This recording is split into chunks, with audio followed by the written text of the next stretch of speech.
جب کے دید ہوگی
بلانا مدنی مدینے والے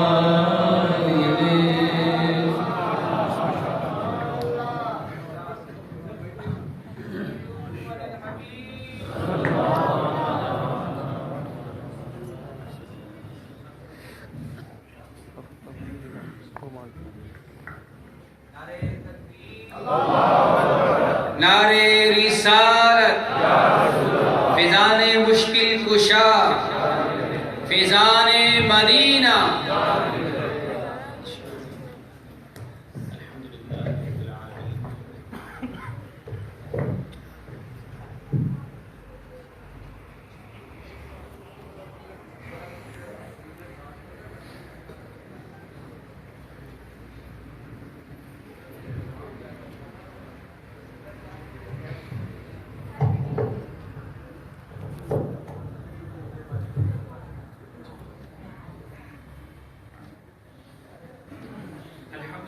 رب العالمين والصلاة والسلام على سيد المرسلين أما بعد فأعوذ بالله من الشيطان الرجيم بسم الله الرحمن الرحيم پڑھیے الصلاة والسلام عليك يا رسول الله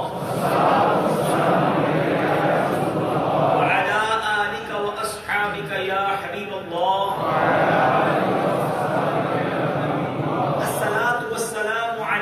يا نبي الله وعلى آلك وأصحابك يا نور الله مجھے اسلامی بھائیوں اور مدنی چینل کے ناظرین، آج ہانگ کانگ کی جامع مسجد میں یہ عظیم الشان سنت و بھرا اجتماع جاری ہے۔ رب کریم ہم سب کا جمع ہونا اپنی بارگاہ میں قبول فرمائے۔ بیان کو مزید آگے لے جانے سے پہلے گزارش کروں گا اگر سارے اسلامی بھائی تھوڑا تھوڑا آگے تشریف لے آئیں کہ یہ ہال آلموسٹ فل ہو چکا ہے، اور اگر دیگر اسلامی بھائی آئیں گے تو ان کو ہو سکتا ہے کہ تکلیف ہو، تو آنے والوں کے لیے جگہ کو شادہ کرنا یہ بھی ہمارے صحابہ کرام علیہ رضوان کی سنت ہے۔ اچھی نیتوں کے ساتھ ماشاءاللہ تشریف رکھتے جائیں۔ اللہ کریم سے دعا ہے یا اللہ جو قدم آج مسلمانوں کے لیے جگہ کشادہ کرنے کے لیے چلے ہیں، انہی قدموں کے ساتھ ہمیں طواف بھی نصیب فرما، مدینے کی حاضری بھی نصیب فرما۔ ماشاءاللہ ماشاءاللہ۔ اب تشریف سارے سرکار دو عالم صلی اللہ تعالی علیہ وسلم کا فرمان ہے، نیت المؤمن خیر من عملی، مومن کی نیت اس کے عمل سے بہتر ہوتی ہے۔ تو آئیے نیت کرتے ہیں کہ اللہ عز و جل کی رضا پانے، ثواب کمانے کے لیے اول تا آخر بیان میں شرکت کروں گا۔ اچھا ایک اور نیت کر لیں کہ ادھر ادھر دیکھنے سے بچتے ہوئے، بات چیت کرنے سے بچتے ہوئے، ممکن ہوا تو بیان کی تعظیم کی نیت سے دو زانوں بیٹھ کر بیان سنوں گا۔ جس طرح آپ تحیات میں بیٹھتے ہیں اس طرح بیٹھ جائیں، آپ کا فوکس اور بڑھ جائے گا، با ادب بیٹھنے کا ثواب الگ ملے گا۔ تھک جائیں تو جیسے چاہے بیٹھ جائیں، اور یہ صرف آج کے لیے نہیں، جب بھی جمعہ کا خطبہ ہو، علماء کے بیانات ہوں، محفل میلاد ہو، جتنی دیر آپ دو زانوں بیٹھ سکیں بیٹھے، اس کی برکتیں آپ کو ملیں گی۔ ایک نیت اور کرانا چاہتا ہوں جو تھوڑی سی مشکل ہے کہ موبائل فون کے استعمال سے بچ کر بیان سنوں گا، کیونکہ آپ آئے ہیں بیان سننے۔ یہ موبائل فون جو ہے نا یہ ہمیں ہر جگہ بیزی رکھتا ہے۔ اب یہاں پہ جو مووی بناتے رہیں گے ان کا فوکس بیان پر نہیں ہوگا، وہ ترکیب بناتے رہیں گے۔ تو بہتر یہ ہے آپ جس مقصد کے لیے، مجھے اندازہ ہے کتنی بیزی لائف ہے ہانگ کانگ میں، آپ نے ٹائم نکالا ہے، آپ آئے ہیں، تو آپ پلیز اب ان چیزوں سے فارغ ہو جائیں کہ بیان مدنی چینل کے لیے ریکارڈ ہو رہا ہے، اس وقت فیس بک پر لائیو بھی جا رہا ہے، بعد میں آپ سکون سے اس بیان کو دیکھ بھی لیجیے گا، جب آن ایئر ہوگا ایڈٹ وغیرہ ہوگا پھر بھی دیکھ لیں گے آپ، ٹھیک ہے۔ آپ جو نیکی کمانے آئے نا اس میں کسی چیز کو مخل نہ ہونے دیں، انٹرفیئر نہ کرنے دیں۔ بڑی بدقسمتی ہے آج کہ ایک تو ہم سے نیکی ہوتی بڑی مشکل سے، لیکن اس کے بعد شیطان نے ایسے کام کیے ہیں کہ ہماری نیکی بھی جو ہے نا وہ ڈسٹرب ہو جاتی ہے۔ اب مسجد کو ہی دیکھ لیتے ہیں، مسجد کے اندر آئیں گے، اب موبائل سائلنٹ نہیں رکھتے، بعض اوقات بھول جاتے ہیں، اور بدقسمتی یہ ہے کہ مسلمانوں کے موبائلوں کے اندر میوزیکل ٹیونز ہیں، اچھا گانوں کی ٹیونز ہیں۔ یہ ہر ذی شعور جانتا ہے کہ یہ جائز نہیں ہے، مگر رکھتے ہیں. اچھا اب وہ مسجد میں آ گئے, موبائل سائلنٹ کرنا بھول گئے. انسان نے بھول جاتا ہے. نماز کے دوران وہ ٹیون بج گئی. مجھے آپ بتائیں کہ اللہ کے گھر کے اندر میوزک بجانے کی وجہ کون بنا؟ ہم بنے. اگر آپ کو کوئی سوال کرے کہ جناب ہم آپ کی مسجد میں آنا چاہتے ہیں, ذرا پیانو وغیرہ لا کر ڈھول بجانا چاہتے ہیں, آپ غصے ہو جائیں گے. اللہ کا گھر ہے, اس میں کیا کرو گے بھائی؟ لیکن اب خود اپنا موبائل فون لے جا کر, اور بدقسمتی دیکھیں یہ اتنی بڑی مسٹیک ہے جس کو لوگ اتنا غور نہیں کر رہے. با ادب با نصیب, بے ادب بد نصیب. بے ادبی بڑے بڑے جس کو آپ کہیں مرتبے والوں کو تباہ برباد کر دیتی ہے.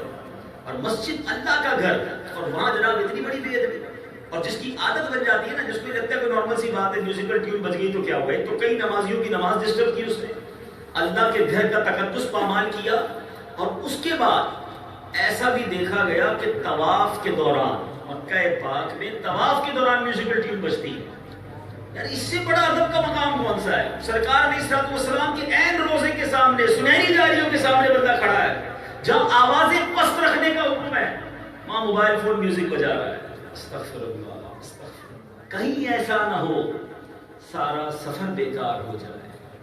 خدا را ان تمام چیزوں کا خیال رکھنا ہوتا ہے.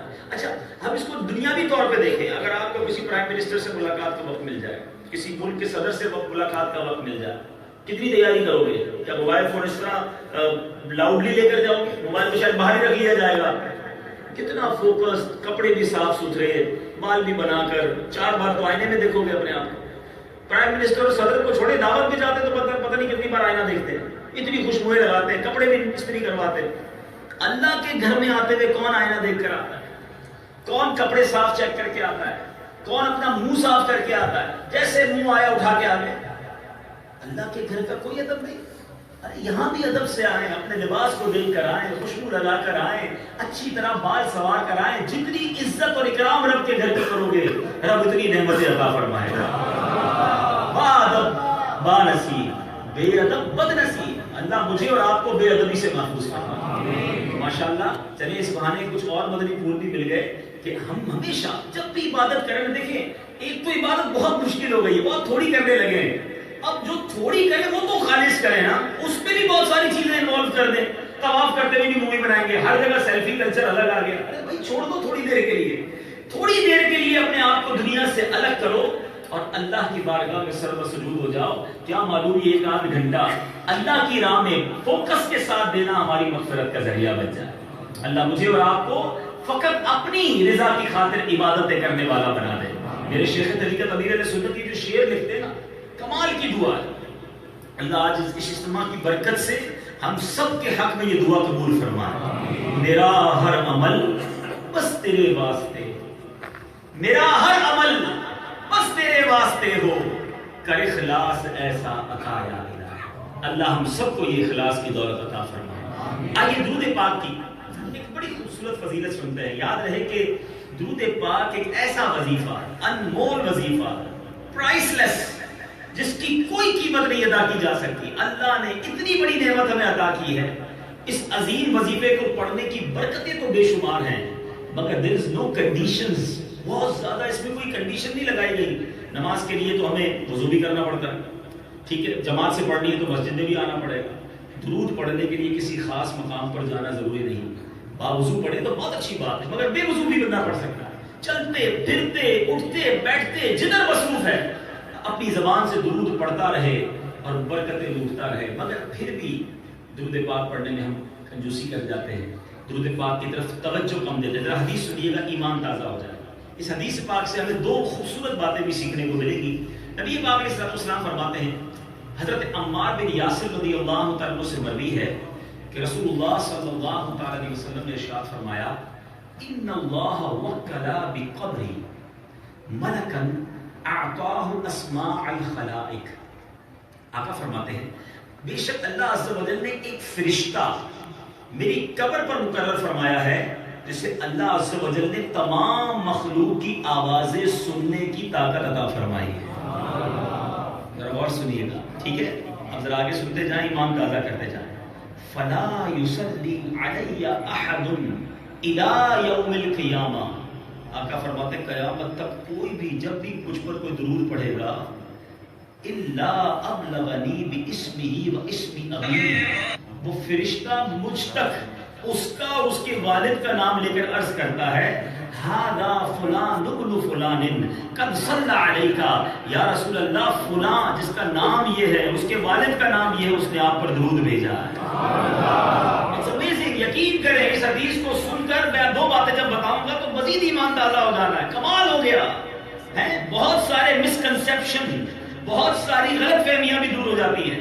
اب ذرا غور کیجئے، دنیا کا دستور ہے چوکی دار، ٹھیک ہے، گھر کے باہر کھڑا ہونے والا، دربان کہہ لیں، میسنجر کہہ لیں، چوکی دار کہہ لیں، جس کو بھی گھر کے باہر پیغام کے لیے کھڑا رکھا جاتا ہے، گھر والا اس سے زیادہ پاورفل ہوتا ہے نا، یہ تو طے ہے نا کہ جو مالک ہے چوکی دار سے زیادہ پاورفل ہوگا، ٹھیک ہے۔ اچھا اب ذرا وہ فرشتہ جس کو نبی پاک صلی اللہ علیہ وسلم کی قبر منور پر مقرر کیا گیا ہے، look at the listening power of that angel، اس فرشتے کی سماعت کا عالم کیا ہے؟ ہانگ کانگ غالباً مکہ پاک مدینہ طیبہ سے ہزاروں میل دور ہے، ہانگ کانگ میں درود پڑھو فرشتہ سن لے گا۔ اور آگے چلے جاتے ہیں، میں آج رات کو جاپان جا رہا ہوں، سنا 4 گھنٹے کی فلائٹ، چلو جاپان چلے جاتے ہیں، جاپان سے کوئی درود پڑھے فرشتہ وہ بھی سن لے گا۔ اور آگے چلے جاتے ہیں، سڈنی آسٹریلیا چلے جاتے ہیں، آسٹریلیا اور دور ہو گیا نا، وہاں درود پڑھو فرشتہ سن لے گا۔ امریکہ درود پڑھے سن لے گا، افریقہ درود پڑھے سن لے گا، یورپ درود پڑھے سن لے گا، پاکستان، ہندوستان، بنگلہ دیش، wherever in the world، ارے دنیا میں اربوں مسلمان رہتے ہیں، وہ فرشتہ کہیں سے بھی کوئی درود پڑھے اسے سن لیتا ہے۔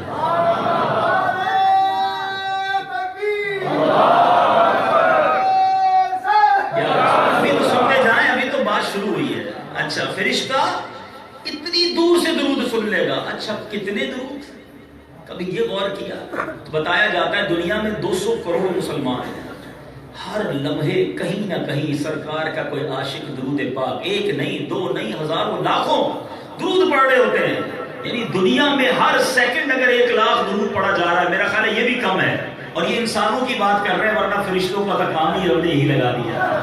ان اللہ وملائکتہ یصلون علی النبی یا ایھا الذین آمنوا صلوا علیہ وسلموا تسلیما، صلی اللہ علی النبی الامی وآلہ صلی اللہ علیہ وسلم، صلاۃ وسلام علیک یا سیدی یا رسول اللہ۔ اب بات انسانوں کی ہو رہی ہے، فرشتوں کے درود کی تو تعداد بھی ہم نہیں جانتے، آج میرا یہ ٹاپک نہیں، ورنہ پچھلے بیانات میں یہ بھی ہم نے بتایا کہ اللہ کے فرشتے کتنے ہیں۔ بہرحال اب وہ فرشتہ ملینز اینڈ ملینز درود ان ون ڈے وہ سنتا بھی ہے۔ اچھا ایک تو لسننگ پاور ہوگی، دوسری اس کو پاور اللہ نے کیا عطا کی کہ وہ سن کر پہچان بھی لیتا ہے کس نے پڑھا ہے۔ اچھا چلیں جناب، آج کل سائنس نے ترقی کر لی ہے، ہانگ کانگ تو ویسے بھی ٹیکنالوجی میں بڑا ہائی ہے، تو mobile phone per collar I D ہے، ٹھیک ہے نا، کوئی کال کرتا ہے تو موبائل فون بتا دیتا ہے کہ کس کی کال آئی ہے۔ اچھا پہلے تو یہ ہوتا تھا کہ موبائل میں جو نمبر سیو ہوتے تھے اسی کا نام آتا تھا، اب ایسے سافٹ ویئر بھی آ گئے ہیں کہ جو نمبر سیو نہ بھی ہو انٹرنیٹ سے ڈھونڈ کے بتا دیتا ہے کہ یہ جو ہے وہ کون کال کرنے والا۔ یہ ٹیکنالوجی نے ہمارے کام بڑے آسان کر دیے۔ پہلے لوگوں کو سمجھ نہیں آتی تھی کہ جناب ایک بندہ یہاں بیٹھ کر اللہ کا نیک بندہ، اللہ کا ولی کیسے ایک ملک میں بیٹھ کر دوسرے ملک کے حالات جان لے۔ اب 5-7 ہزار روپے کا موبائل فون لے گناہگار بندہ، انٹرنیٹ لے، وہ اپنے موبائل کو سٹارٹ کرے، ساری دنیا اپنے ہاتھ میں دیکھ لیتا ہے۔ ایک چھوٹا سا انٹرنیٹ کنیکشن کوئی لے، وہ دنیا دیکھ لے، اللہ کے ولی کو اللہ کنیکشن دے تو پھر وہ دنیا کیوں نہ دیکھ لے۔ اور سے بات فرماتے نظر تو الی بلاد اللہ جمعا کخردلۃ علی حکم اتصالی، میں اللہ کے شہروں کو اس طرح دیکھتا ہوں اپنی ہتھیلی پر کہ جیسے ہتھیلی پر ایک رائے کا دانہ ہوتا ہے۔ بہرحال فرشتے کی طاقت ایک تو سننے کی طاقت، دوسری ریکگنائز پہچان لینا، لیکن کالر آئی ڈی یہ نہیں بتاتا کہ جس نے فون کیا ہے اس کے والد کا نام کیا ہے۔ فرشتہ نہ صرف نام جانتا ہے بلکہ والد کا نام بھی جان لیتا ہے۔ آج تک کوئی ایسی ٹیکنالوجی نہیں آئی کہ جو والد کا نام بھی بتا دے۔ اب ذرا غور کرو، دربان کی سماعت اور علم کا عالم یہ ہے، مصطفیٰ کی سماعت کا عالم کیا ہے؟ ایسے نہیں کہتے ہم، ایسے نہیں کہتے، دور و نزدیک کے سننے والے وہ کان لالے کرامت میں لاکھوں سلام، آقا علیہ الصلوۃ والسلام کی سماعت کا عالم کیا ہوگا؟ ایک بات تو ہو گئی عقیدے کی، ایمان کی، ٹھیک ہے، دوسری بات اسی حدیث سے عشق کی بھی سن لو جو اور ایمان تازہ کر دے گی. دنیا میں اگر کسی شخصیت سے آپ کو بڑی محبت، بڑا پیار، بڑی تعظیم کرتے ہو، آپ کسی کی بہت رسپیکٹ کرتے ہو، مثال دے دیتا ہوں، پیر صاحب سے سبھی کو پیار ہوتا ہے، جس کے جو پیر صاحب ہیں، کوئی آ کر آپ کو کہے کہ یار آپ کا تذکرہ آپ کے پیر و مرشد کے پاس ہو رہا تھا، سچ بتاؤ طبیعت خوش نہیں ہو جائے گی؟ میرا نام میرے پیر صاحب کے پاس. اچھا پیر صاحب کے علاوہ بھی زندگی میں ایسی شخصیت ہوتی ہے جن سے بڑا پیار ہوتا ہے، بڑی ایڈمائر ہوتا ہے آدمی، بڑا انسپائر ہوتا ہے، بڑی محبت ہوتی ہے، واٹ ایور جو بھی ایسا شخص ہے جس سے آپ کو بڑی محبت ہے، آ کر کوئی کہے کہ یار آپ کا نام ادھر لیا گیا، سچ بتاؤ مزے کو مزہ آ جاتا ہے. بندہ دوبارہ پوچھتا ہے واقعی میری بات ہو رہی تھی، سچ بتاؤ کیا بات ہوئی، ذرا بتاؤ، میرا نام لیا گیا، مزے کو مزہ آ جاتا ہے کہ میرا نام ان کے پاس. اے غلاموں سچ بتاؤ غلام کے لیے اس سے بڑی کوئی سعادت ہے کہ وہ ادھر درود پڑھے ادھر فرشتہ اس کا نام سرکار کی بارگاہ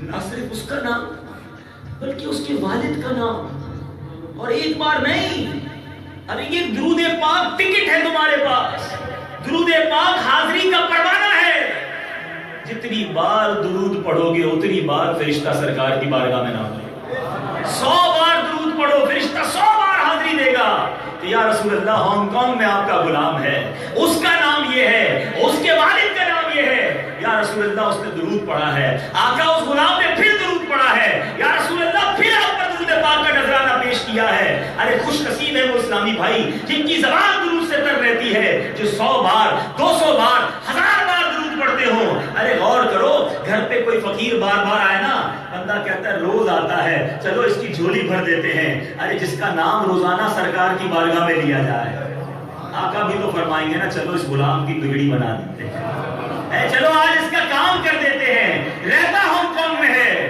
مگر مدینے والے آقا کو یاد بڑا کرتا ہے، چلو آج اس پر نگاہ رحمت فرما دیتے ہیں. اور یاد رکھو آج بہت سارے یہاں اسلامی بھائی بھی موجود ہوں گے، مدنی چینل کے ناظرین بھی ہوں گے، اور کسی مشکل میں بھی ہوں گے، پریشانی میں ہوں گے. مجھے ملتے رہتے ہیں لوگ، کسی کے کاروبار کا پرابلم ہے، کسی کے روزگار کا پرابلم ہے، کسی کی بے اولادی کا مسئلہ ہے، کوئی بچے بیمار پیدا ہوتے ہیں، یہ پرابلم ہے، واٹ ایور. اعلیٰ حضرت امام عشق و محبت مجدد دین و ملت سے پوچھو، امام احمد رضا خان بتاتے ہیں، کہتے ہیں قسمت میں لاکھ پیچ 100 بل 1000 کچ. پیچ کہتے ہیں جس آپ نے دیکھا گچھا سب بن جائے رسیوں کا، بڑے پیچ پڑ جاتے ہیں، بل ہو جاتے ہیں، نکلتی نہیں گچھی، بندہ کہتا ہے کیسے کھولے. اعلیٰ حضرت بڑی پیاری مثال سے بتاتے ہیں کہ یہ جو گتھی ہے قسمت کی، پیچ ہی پیچ پڑے ہوئے ہیں، مسئلہ حل ہی نہیں ہوتا، کاروبار کرو تو نقصان، فیملی پریشان، بیماریاں جان نہیں چھوڑ رہی. امام عشق و محبت کہتے ہیں قسمت میں لاکھ پیچ ہوں، 100 بل 1000 کچ، یہ ساری گتھی ایک تیری سیدھی نظر کی ہے. آقا ایک نگاہ رحمت فرما دے تو میری قسمت کی ساری گتھیاں، سارے پرابلم، سارے جو ڈیفیکلٹیز ہیں وہ دور ہو جانی ہیں. تو کیوں نہ نگاہ رحمت حاصل کرنے کے لیے میں روز درود پڑھوں، میں چلتے پھرتے درود پڑھوں. تصور تو کرو یار، میں ادھر درود پڑھوں اور کچھ حقیر، کچھ گناہگار کا نام میرے آقا کے دربار میں لیا جائے. اس سے بڑی میرے لیے کیا سعادت ہے کہ کچھ گناہگار کا نام، بس نام ہی لے لیا جائے اور آقا ایک بار نگاہ اٹھا کر دیکھ لیں گے تو سارے کام سیدھے ہو جاتے ہیں. فضول باتوں کے لیے وقت ہے، ہمارے پاس سوشل میڈیا کے لیے ٹائم ہے، معاذ اللہ فلمیں، ڈرامے، گانے بازوں کے لیے تمہارے پاس وقت ہے. اپنے آقا کی بارگاہ میں درود کا نذرانہ پیش کرنے کے لیے وقت نہیں. یہ زبان اللہ نے دی ہے، میں نے اور آپ نے کسی دکان سے خرید کر نہیں لگائی. جس نے دی ہے نہ اس کا نام لیتے ہیں نہ اس کے حبیب کا نام لیتے ہیں. پنجابی شاعر بتاتا ہے یہ آنکھیں، یہ دل، یہ زبان دی کیوں رب نے. کیا پیاری بات وہ لکھتے ہیں، دل یاد لئی بنایا ہے، تعریف لئی